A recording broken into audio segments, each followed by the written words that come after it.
Hello, everybody. It's such a wonderful opportunity to meet you all, although the distance is so big between us. But I'm going to talk about transformative learning and sustainability competences today, but starting from myself.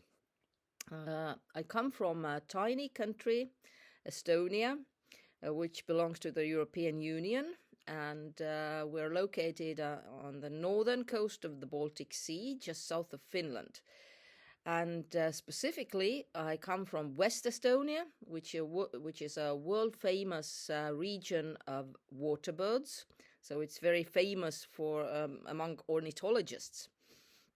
And since Finland and Estonia has very close historical connections, it's no wonder that I did my PhD in Tampere University in Finland. And in my thesis, I concentrated on the construction of teacher ecological self. And of course, in the context of sustainable development and education as such as well. So I believe that we are shaped by the environment, by the country, by the land. So my own background has developed somewhat together with my own research and studies. So at the present moment, I have been living in the countryside for years. And these are some pictures that surround me daily. A lot of birds, a lot of beautiful nature, and you can even skate or ski on ice on the sea. So this is one of the pictures.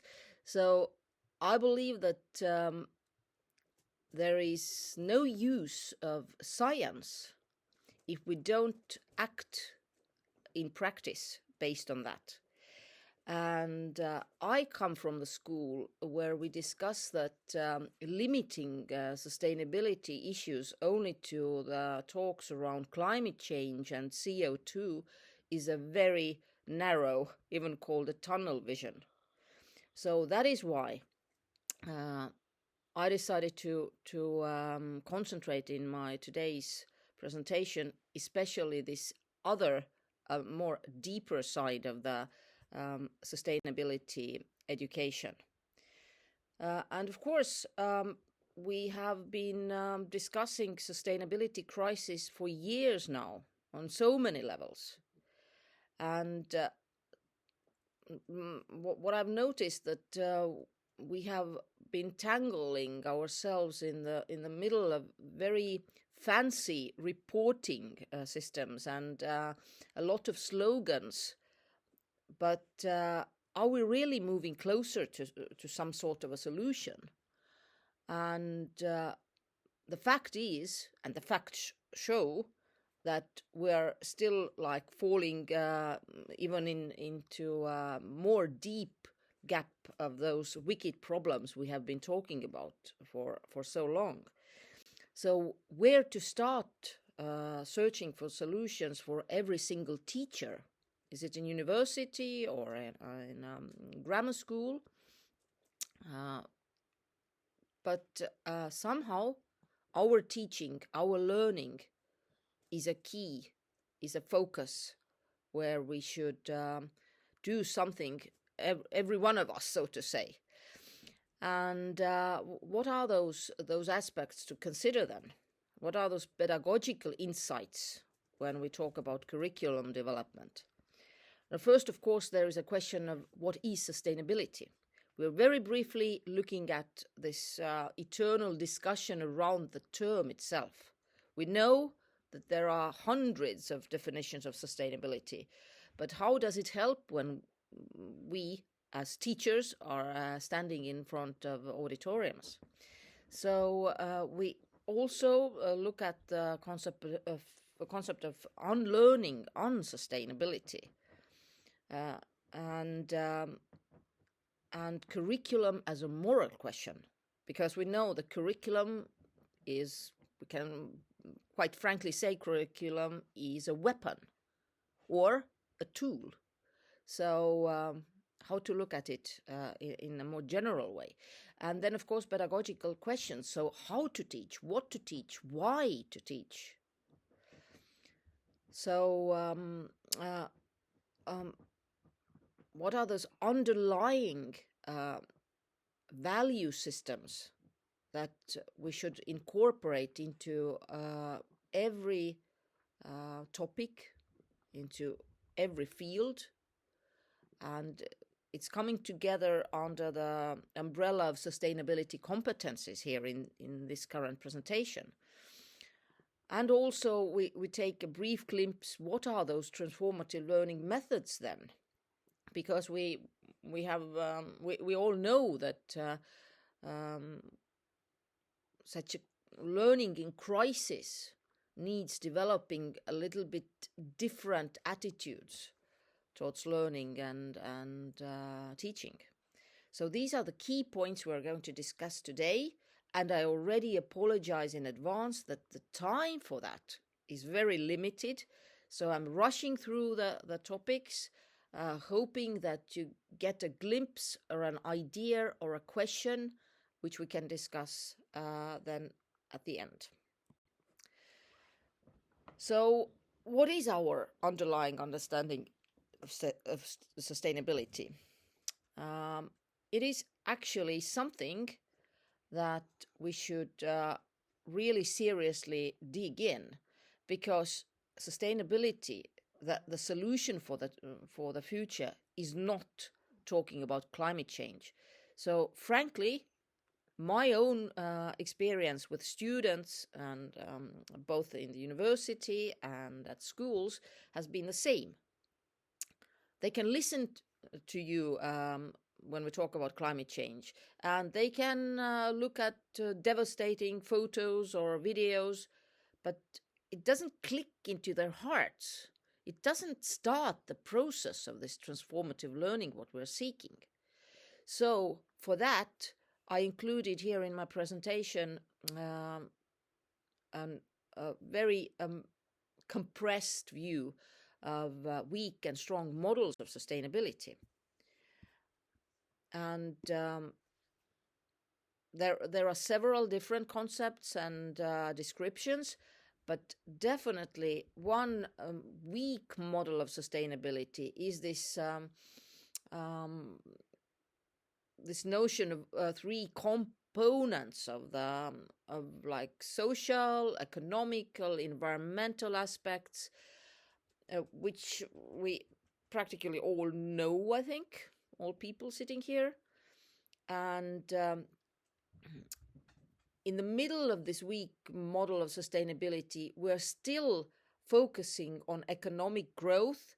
We just say that it should become like green growth, which is a strange concept, because eternal growth is not sustainable. We all know it as well.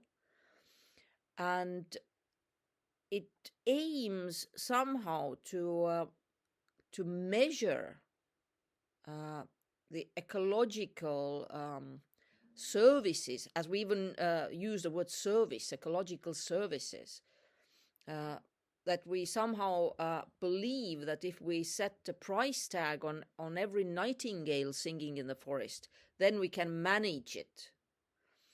But the strong model of sustainability is actually stressing that environment is the foundation of society and of economy, and environmental rights, or the rights of nature, actually should prevail more.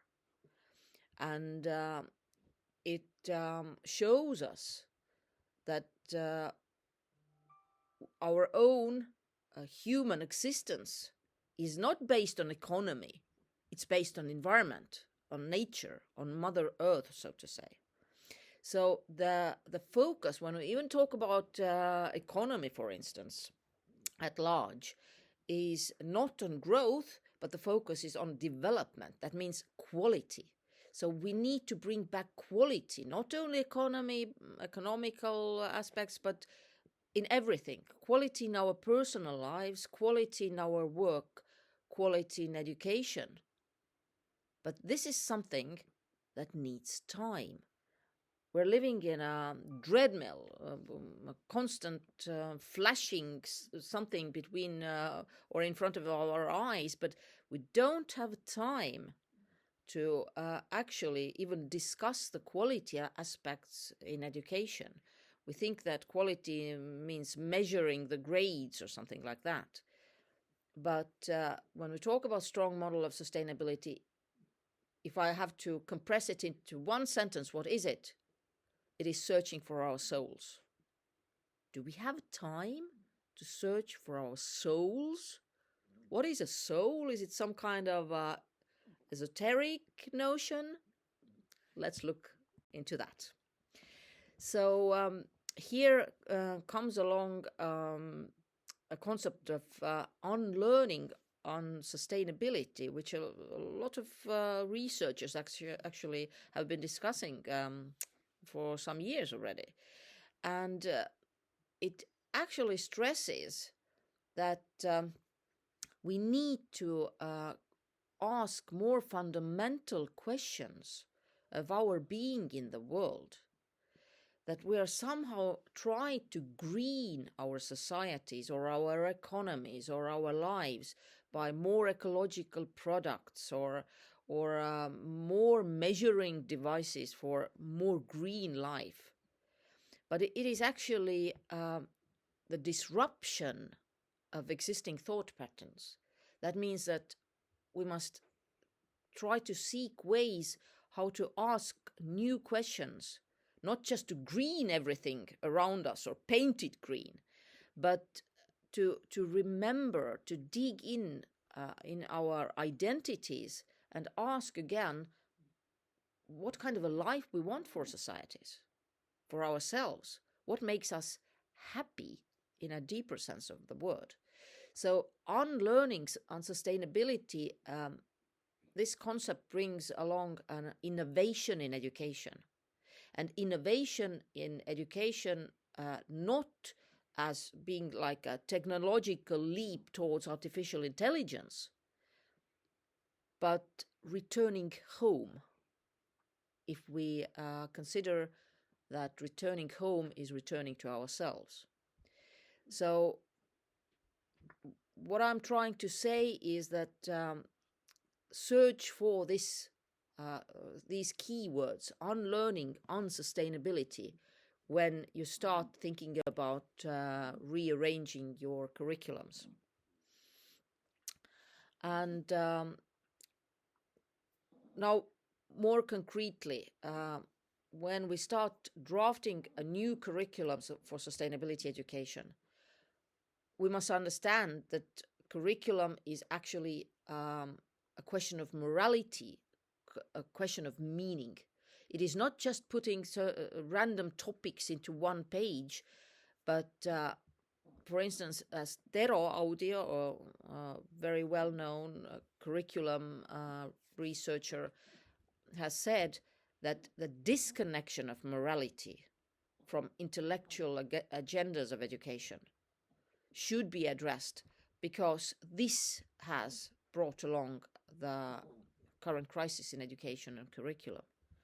So we need to ask questions: what kind of a future are we building with a certain curriculum, with certain value systems, with certain morals for our children?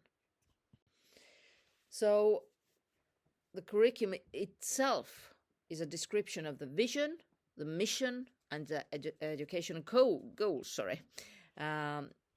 So what is this vision? What is this mission? We should ask ourselves and really think about it, and not to limit the beginning of curriculum development only to instrumental values or instrumental descriptions. Now, few words of sustainability competence, what is meant by that. When we talk about developing a curriculum or a course program, whatever level, definitely we should address the building of competences in a learner. So I think that it is worthwhile digging into the work of Arjen Wals. He's working as a professor in Wageningen University in Netherlands, and he has very well articulated and identified the sustainability competencies for transformative learning, saying that we should actually think about gestalts as a mode of thinking. We should develop certain gestalts, modes of thinking, when we talk about sustainability. And he brings out 4, even actually 5 gestalts or mindsets that we need to work with our students. The first one is a transcultural gestalt. That means that we must build the understanding of different cultures and different settings and contexts that actually constitute our world. That doesn't mean that we should mix the cultures, but we must understand that every geographical location needs a certain local culture. It has been shaped by historical factors, by geography, which has actually landed in certain, I don't know, cuisine or the principles how people relate to nature. So how to understand these cultural aspects of every single locality. When he talks about transspatial gestalt, is also including this, a little bit of this transcultural gestalt already, but more or less we need to think here that whatever we do here in our own home country, for instance, has an effect on different places, different settings all over the world. We are interconnected. Everything is connected. This is like the main principle of what we should talk about. So, and of course, transdisciplinarity, interdisciplinarity. This is more familiar when we think about education, because this is something that has been discussed for a long time. That means that we must connect different disciplines in our learning, understanding what kind of interconnected world we're living in, not in a silo of different fields or different subjects. We should find ways how to bring in the transtemporal gestalt. That means that our actions have actually consequences, and we should try to build up the competence of seeking the real results of our activities, whatever we do, which is a big problem I think in most of the countries, because if we look at the level of politics, for instance, we can see that political decisions are very short ones. The state budgets are made for 1 year, and then the political agenda changes, and such a transtemporal gestalt understanding that the result of our actions comes after a certain time is something that needs to be developed. And the 5th gestalt, what Arjen Wals has started to talk about a little bit later than after those 4 ones, is transhuman gestalts. That means that we must develop the ability to understand the world from the perspective of other species.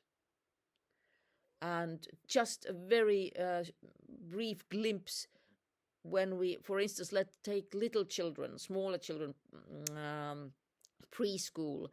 Um, if we talk about nature, the birds, give children or even grown-ups the task in the forest to find a bird's nesting place.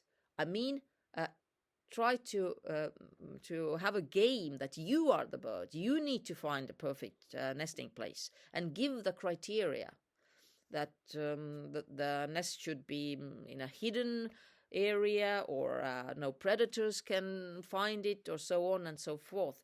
And the people have astonishing reactions. They can't find the right place. And then you can open up the discussion that actually it's difficult to find the right place for a bird to nest. And if we destroy it, we can lose it forever, so to say. So this is also the scheme of transformative learning, where all those different gestalts are in play.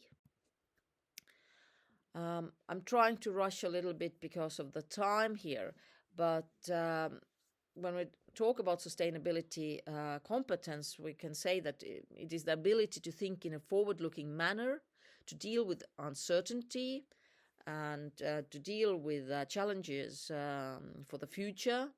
And you must build up a competence to work in an interdisciplinary and transdisciplinary manner, which are not the same.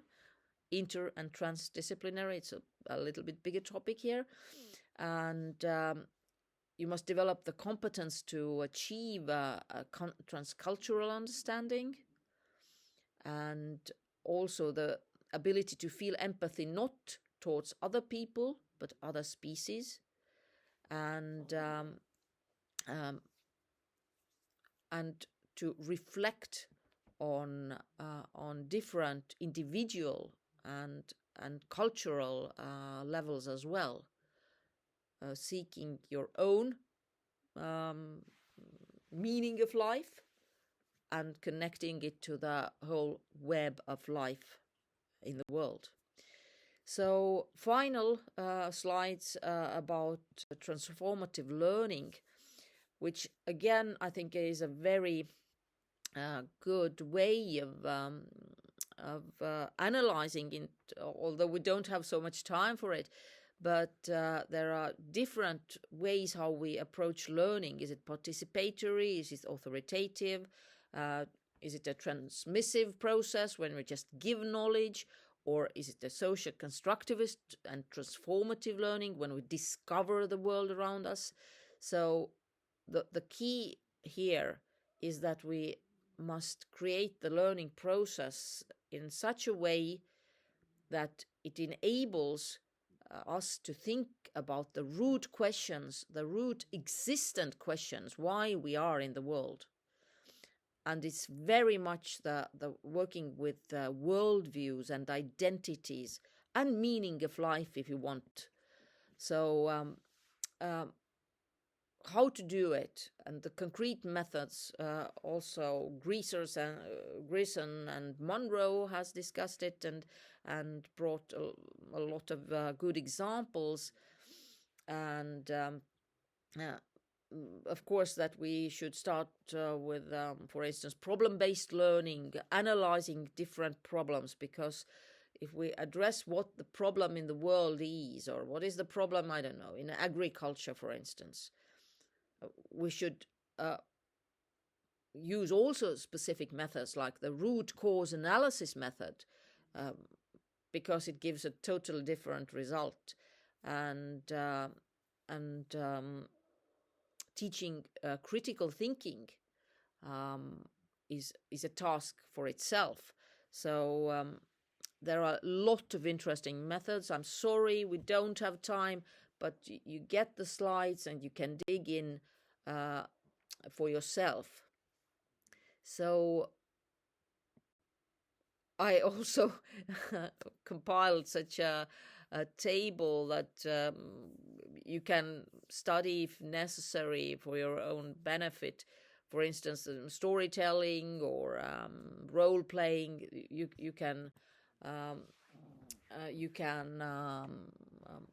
investigate those issues a little bit more in depth. But finally, I just want to summarize the whole keynote here is that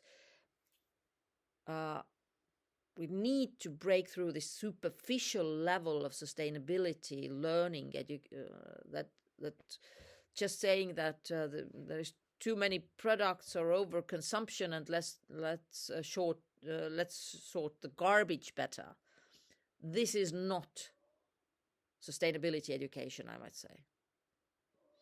So starting from our own meaning of the world, like really deep discussions. What is your aim in the world? Why we are here? What is necessary, critical for good life? So there are the questions for the team activity was what I was thinking about. The first question is always how to maintain motivation when we meet such complex challenges. And where do you actually start if you face this classical wicked problem? How do you open it up, and how do you word the main problem, what is underlying? And how do you incorporate such sustainability competencies that we very briefly discussed in the decision making of different fields? So thank you